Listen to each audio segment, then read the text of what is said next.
it up. It is what it up. What is up? I know. It's so early. It's early. I don't know where you are. Too many times. We rehearsed it too many times. I missed the count. All right. So here's the deal. It is the drop. I'm Ruben. This is Quinn. And of course, he has the list. Let's get into it. Bam. All right, let's talk some Texas stuff straight. Yeah, man. There is a brand new Gary Clark Jr. record. And this is his fourth full length. It has been a while. And, but he's super visible. You always see him like jump on stage with other people and he's got a pretty if there are guitars involved, if there's guitars involved, he's showing up somewhere. Yep.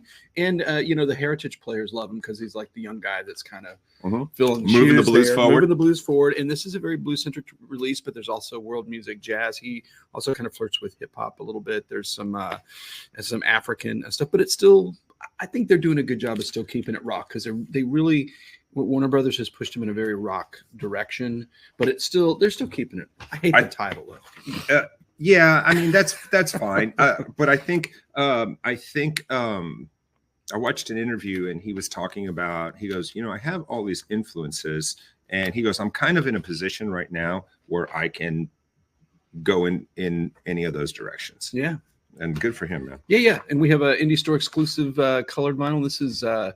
Is it silver? It's the Lone Star edition, and there's only 1,500 copies. Silver vinyl. Come to Cactus and get it, baby. Go to your Texas record store. It's waiting for you.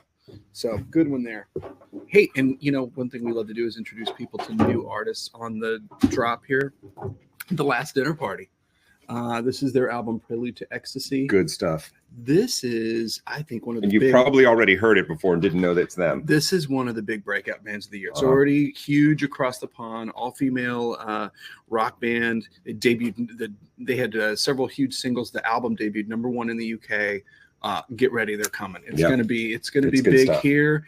Now, you're going to hear this again as we move forward in the drop, but the influence of Susie and the Banshees is so pronounced in this record. Throughout the album. And that's a great thing. This is a very likable record. Songs are great. Yep.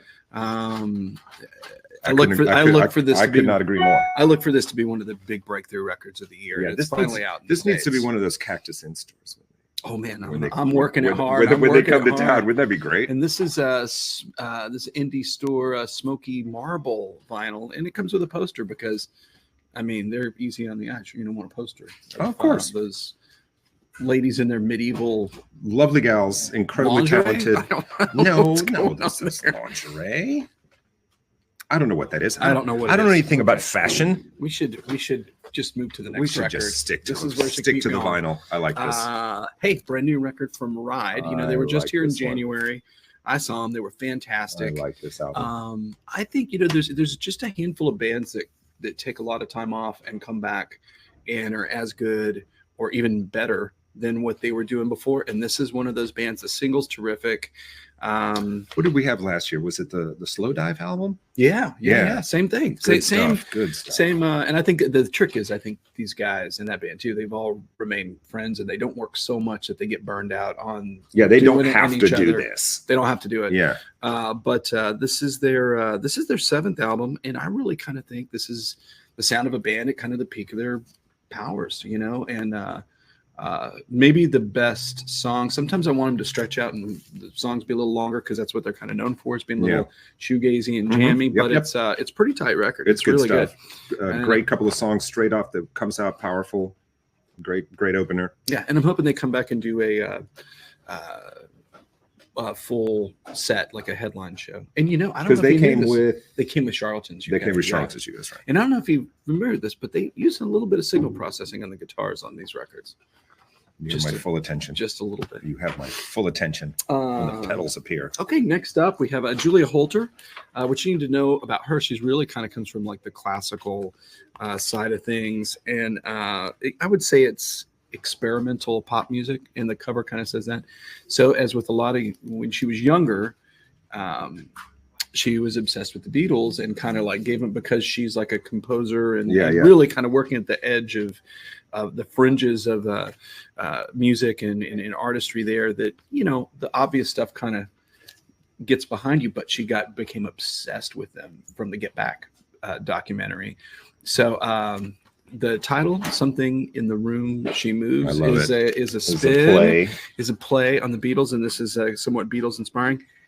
Once again, the shadow of Susie and the Banshees cast across this record. And you've been able to hear that in her other work too. But again, it's pronounced on this. I kind of just love it that Susie's getting all this cred And well deserved. Yeah, absolutely. But this is a cool record. Check it out. It's really different. You haven't heard anything like it. It took me a few songs to kind of because I don't know anything about her. I've never heard her before.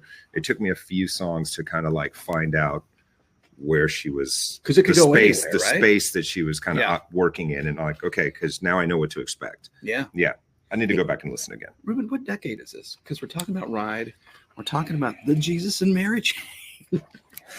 All your favorite 80s bands they're back and they're doing it up, and this is a solid record. You know, these guys kind of the brothers Reed patched it up and put the train back on the track. Put the band back together, baby. It's been rolling. You got to wonder if, like, when they called each other, they said, "Hey, we're putting the band back together." You know, like the classic. And one of the guys said, "Don't say that." I think isn't the legend? Didn't they break up at Numbers? Like they blew up. Yeah, I heard they imploded at Numbers. I heard that story. I don't know that that's true. I don't know that it felt is either. Like they either continued to tour or did something after that. This is on transparent red vinyl. However. Of course it is. Touring is hard on bands with brothers in them, right? It's just tough. In fact, I would advise against it. You advise against being in a band with your brother? No, just touring with your brother. Just be like a studio act. Kind of just go the Steely Dan route. Well, so if you're a fan of this band, it's pretty terrific. I mean, it's definitely they playing up there. Like, I hear Suicide, I hear Kraftwerk, I hear, of course, like what they do, but it's very, sometimes these heritage acts, they get back together and they're just kind of doing their template. They're doing what going they through do. The motions. There's growth there in artistry. So just check it out. Their 40th anniversary this year. It's crazy. How about that? Yeah, it's crazy. Okay, well, it's sure to be one of my favorite albums of the year. Her last album was my favorite. I really liked this one 2 years ago. I was surprised. I liked it a lot. Sierra Farrell, Trail of Flowers. Get ready. This is her third full length. The first one is like totally indie, and I don't even think you can get it anymore. But really, the follow up to her huge and just like slow burn, like it sold steadily for 2 years. Her last record, and she just has her voice is otherworldly. The instrumentation is great. She's the real deal. If you want to hear somebody just making great bluegrassy Americana country music, she's real. She's quite the lyricist too, and I love her take on like dollar bill bars. Really cool. And so I think this record was ready to go last year, but they didn't want to put it out at the holidays because there's so much stuff out there. They waited for the spring.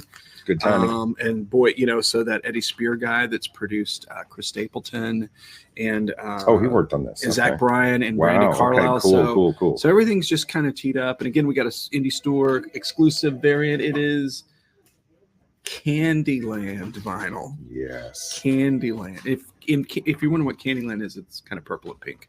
Okay, so there you go. I love that. Have you heard this thing? This thing is great. I have heard it. It is wild. So this is the record everybody's talking about. This is the Andre 3000. You know him from Outkast. This is his spiritual new age.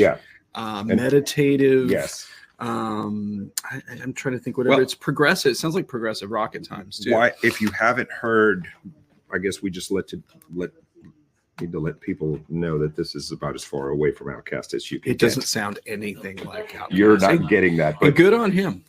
He did. I've seen him do a couple of performances. There's been some live clips that I've seen online. Really cool, really different. I mean, he's really digging into some different genres of music and spaces and trying things, and it's cool. I love it. Last thing I would have expected. No, right? Absolutely. And I'll tell you what's kind of funny is you're hearing a lot of hip hop artists really dig into late 70s like minimalist electronic-y like rock records.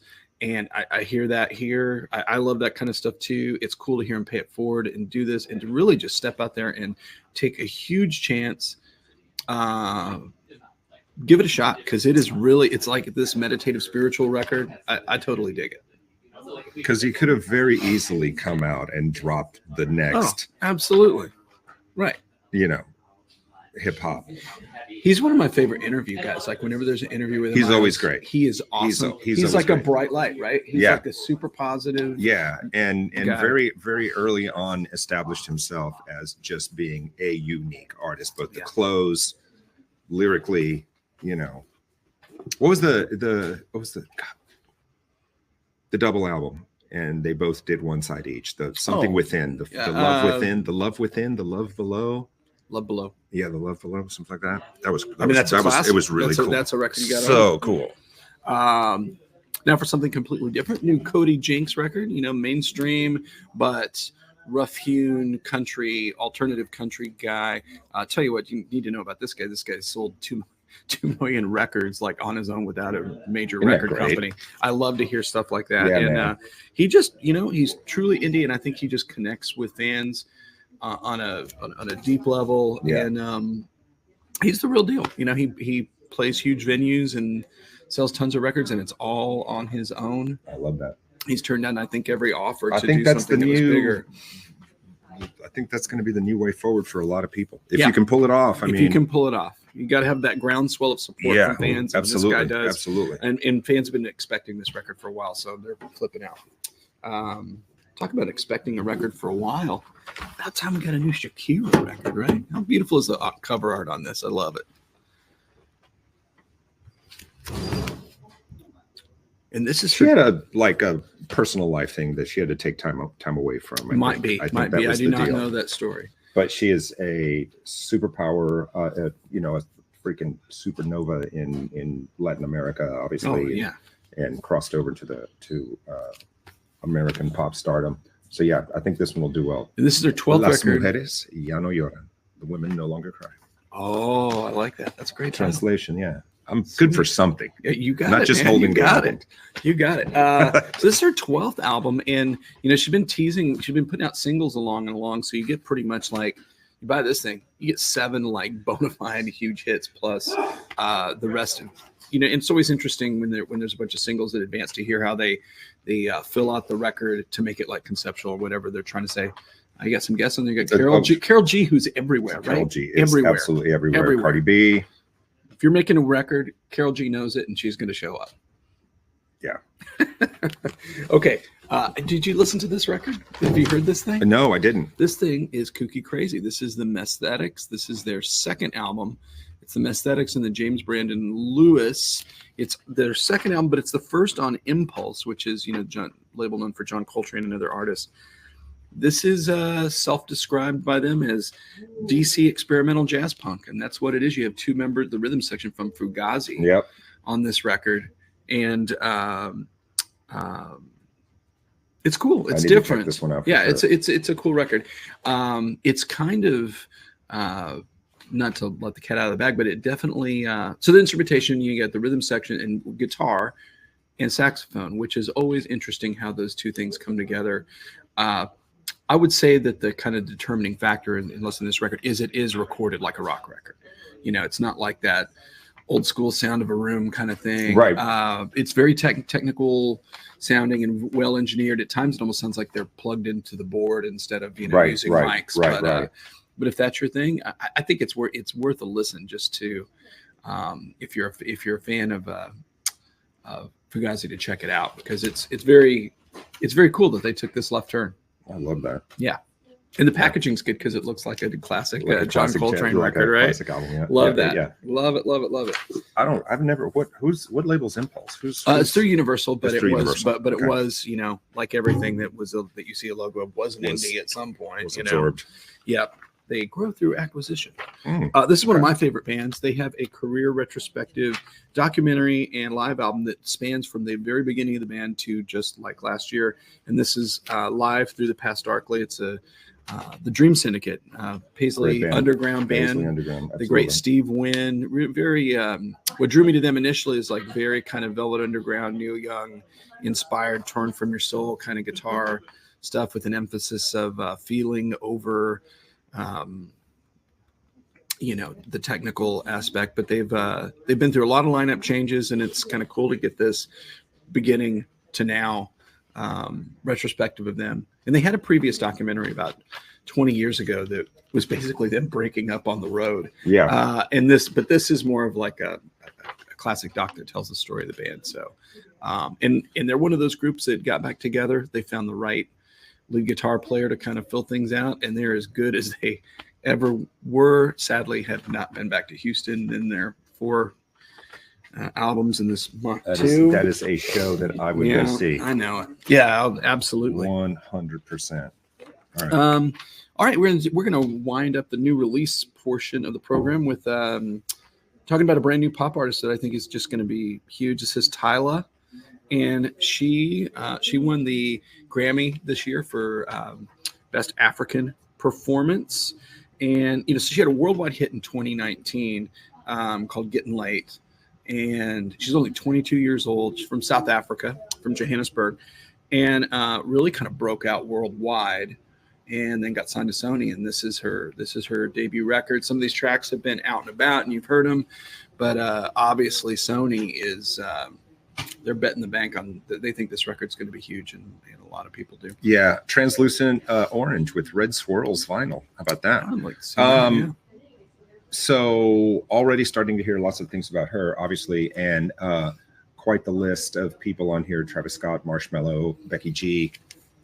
Not shabby. So yeah, Carol like G you said, on there? Carol G is not on here. I've only because that's African. Yeah, I only spotted the one G. Nice. Thank you. Nice. Thank Okay, you. Ruben, let's talk about some reissues, and let's talk about let's do it. crazy Texas bands and Come on. reissue. Let's go. And I didn't ask you. What can we say about this on the? We can. We can. Yeah, it's the name of the band. All right. So we got this band's catalog has been unavailable for many years, and or available sporadically. But now it's all there. They put all their catalog with the Matador label. Now you can get all of their great, super weird records by the Butthole Surfers available.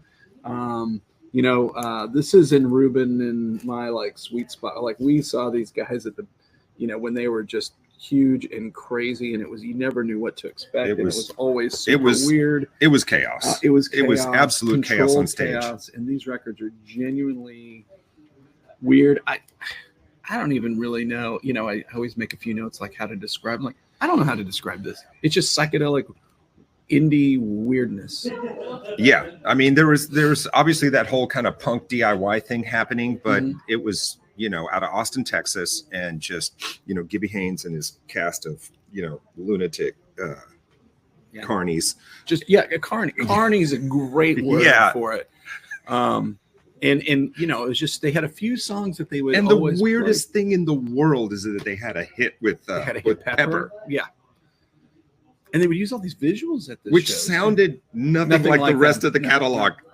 That probably still pays for a horse feed on their ranch. Wayne from Flaming Lips tells this incredible story of he was so obsessed with them that he basically wanted that a lot of the Flaming Lips were influenced directly by Butthole Surfers kind of music and what they did on stage, and he knew there had to be a visual element, and he wanted to make crazy weird processed sounds, and so anyway, that's there good. you go. Yeah. Wayne and that's everything that Ruben said. That's what a Butthole Surfer show was, and the records were weird audio samplings and the live shows with all these crazy visuals. I remember watching what was shows, what am I looking at? Wasn't there a Liberty Lunch show or something, and Gibby came on stage with a shotgun or something? He fired a gun on stage. Maybe.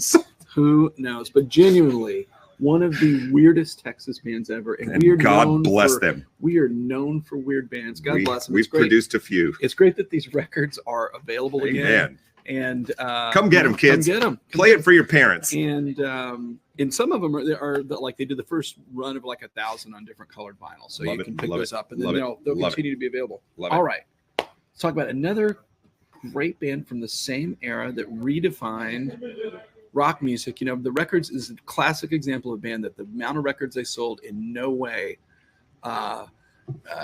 gives you an insight into how influential they were. And this is the Big Boys. Okay, so there are people that I knew and still know in the music scene that it's like claim to have seen like the first Big Boys show. Yeah. And I'm pretty sure that 90% of the people that say they were there were not there. It's like the Sex Pistols thing, you know? Right. Anyway, but so they Big Boys. Yeah, the Big Boys. And this is, you know, and a lot of really talented guys came out of this band. You had Tim Kerr and Chris Gates that went on to form a bunch of other bands. And then, of course, Biscuit was the singer. But really, if you're not familiar with them, what you need to know is you can take the Big Boys and draw a direct line to what the Red Hot Chili Peppers did. That funky punk rock. Totally. It starts with these guys, and a lot of people are really kind of sour on it. When Peppers broke, we're sour on them. Like, what's this band copying the Big Boys for? Yeah. And then Biscuit passed away. So there you go. But these are, you have to hear these records. This got one of my favorite titles. No matter how long the line is at the cafeteria, there's always a seat. But you got to hear these records. They're super influential and cool, and it's a Texas thing. And you know, check it out. Again, these are Aqua on Blue vinyl, limited 1,000 copies only. This one's purple. I got the purple one. This is.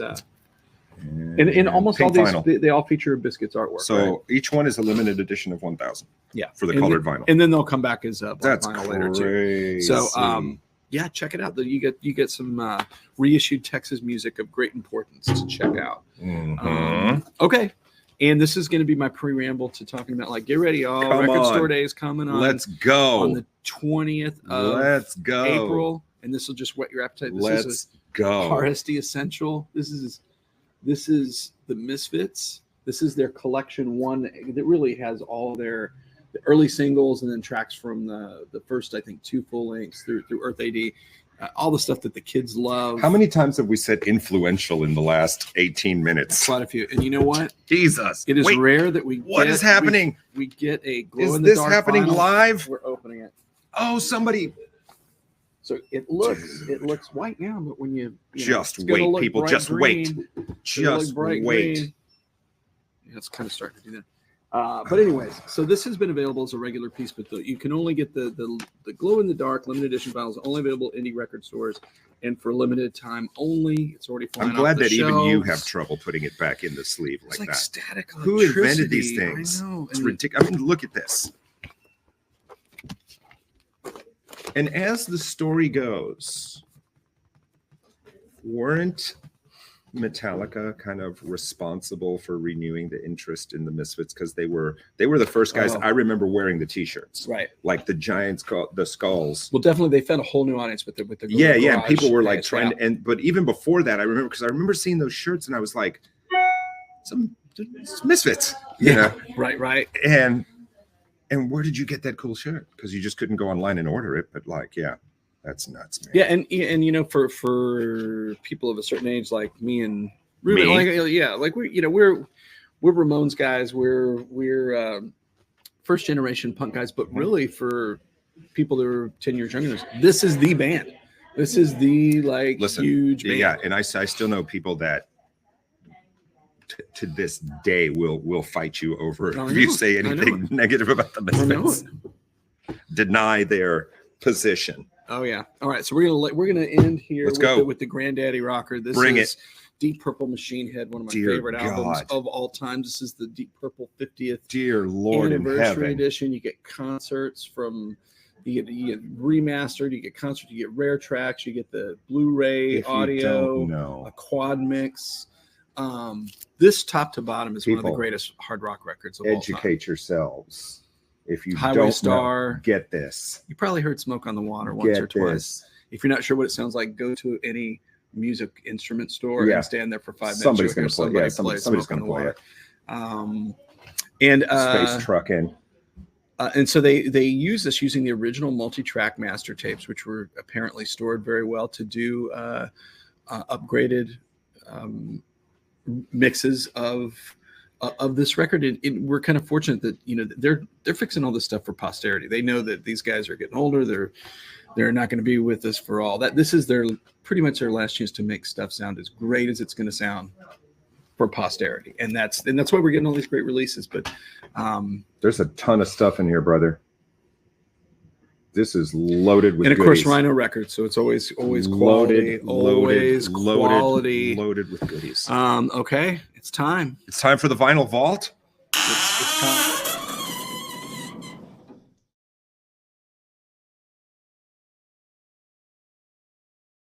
Yeah, baby. Yeah, yeah. Again, and thanks to our incredible art department and animation team for that. All right, guys. So this is one of my favorite albums of all time. It is also an incredibly polarizing and controversial album. Yep. Boom. It is the Bad Brains Quickness. So this is one of those albums that when this came out, Bad Brains fans that were of the Banned in DC era were like, it's not even Bad Brains. This is garbage. It's metal. It's trash. What are they doing? And for me, that could not be farther from the truth, because I think that everything they were that first time, you've seen the great video from CBGBs and the photographs with, HR launching himself into the crowd. And yeah, I mean, that was this incredible punk moment in time, but all of that DNA is here. Yeah, for sure. And nobody, and also, if I'm not mistaken, Mackie from the Cro-Mags played drums on this. Earl did not. It's giving it more of a harder rock, hardcore sound. But like, nobody writes in their entire history, nobody writes riffs like Dr. No on the guitar. It's not, and God knows I love a good 2 or 3 chord punk song, but just their melodicism, their sense of their harmonic knowledge, Daryl Jennifer, incredible bass lines. HR is just like vocally sounded like he was being murdered at any given point. Soulcraft, incredible Voyage to Infinity. There's not a bad, the problem is there isn't a song on here that's not killer, and produced by the mighty Ron St. Germain, who at this time could not have been a hotter producer for anything that was heavy. Like, what was he doing about this time? What do you mean? No, I mean, like, what was he doing? Like, what did he? Oh God, I don't want to start naming bands and then somebody be like, no, he wasn't on that. Okay. But like a lot of stuff. So anyway, let's see, what do we have? Remastered by Dave Garner. Blah blah blah blah blah. There's nothing colorful or anything on here, but I'm telling you, if you haven't heard this and you're a Bad Brains fan, and because somebody told you this isn't the good Bad Brains, they are lying to you. This album crushes. It crushes. And I remember when it came out, and I hadn't heard it yet, but I had talked to friends like, oh man, I really don't like it. It's like, it's not, because I think you kind of had punk fans, and then you had Bad Brains fans. Sure. And it crossed a little bit, but there were people that didn't really like all the punk stuff, but like Bad Brains, like what they stood for. Yeah. But this, it just like turns them into a machine. Like, it just tightens all the screws. And I think there's a lot of people that's like Banned in DC, and then after Rock for Light, they're like, nope. Yeah, right. and that's it with punk. That's it with punk bands and hard rock bands in general. Yeah. Like, they want you to stay in your lane, and that is not artistry. You have to grow. You have to do something different. You have to, progress. And you know what? People are going to hate you if you stay the same, and people are going to hate you if you do something they don't like. So you might as well follow your muse. And these guys absolutely did not care whatever you thought. Well, and when I finally did hear this record, my buddy Larry had bought it, and you could not get into his car for like 3 months without hearing. Yeah, blasting. With the quickness, it was like his favorite jam. Yeah. And it's a killer record, but not the one that, like you're saying, not the one everybody reaches for. Right, exactly. Soulcraft. I mean, you come out with a better heavy opener to an album. Let me know what it is. All right, guys, we have reached the end of the drop. Coming up next week, lots more good stuff, and we are counting down to Record Store Day. It's going to be huge. Big announcement coming from the Cactus World headquarters on that. I'm Ruben. That's Quinn. We're going to see you next time. Peace. We're out of here. That was our quickest, like, stop it. Oh yeah, right on. I'm a professional. I do this.